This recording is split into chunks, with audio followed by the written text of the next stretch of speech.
l'Italie était troisième il y a encore 3 ans, donc après l'Allemagne et après la France. La France a été doublée en 2015. Aujourd'hui, c'est-à-dire fin 2016, l'Italie est vraiment dans la roue de l'Allemagne, et ce qui va se passer, c'est soit à la fin de cette année ou dans le courant de l'année prochaine, l'Italie a de fortes chances de devenir le premier producteur de produits pharmaceutiques en Europe.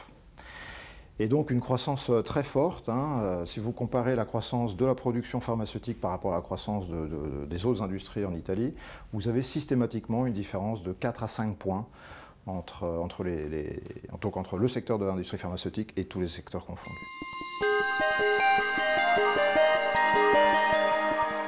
Alors, ce qui est frappant en Italie, hein, c'est que si vous regardez les instruments qui sont utilisés pour attirer les investissements, ils sont sensiblement pareils à ce qui se passe dans d'autres pays. Donc, que ce soit les crédits impôt recherche, les amortissements sur les investissements, tout ça, c'est assez comparable à ce que vous avez en France ou en Allemagne. Ce qui a beaucoup changé ces dernières années, c'est l'attitude du gouvernement italien, qui a créé un climat de confiance avec les investisseurs étrangers, et donc qui a eu la capacité d'attirer des investissements depuis 2013. Et ça, c'est particulièrement intéressant parce que ça s'est fait dans un climat d'instabilité politique chronique en Italie. On a eu 4 gouvernements en Italie depuis 2013. Et malgré cela, vous avez un climat de confiance établi entre les autorités publiques et les investisseurs étrangers. Et en particulier, évidemment, l'industrie pharmaceutique.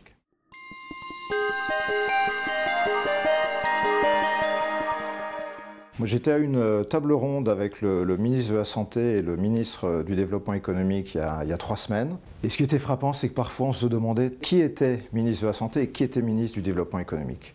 Et le ministre de la Santé, Beatrice Lorenzin, a déclaré pendant cette réunion, pendant cette table ronde, qu'un de ses objectifs personnels, c'était que l'Italie devienne le premier producteur de produits pharmaceutiques en Europe.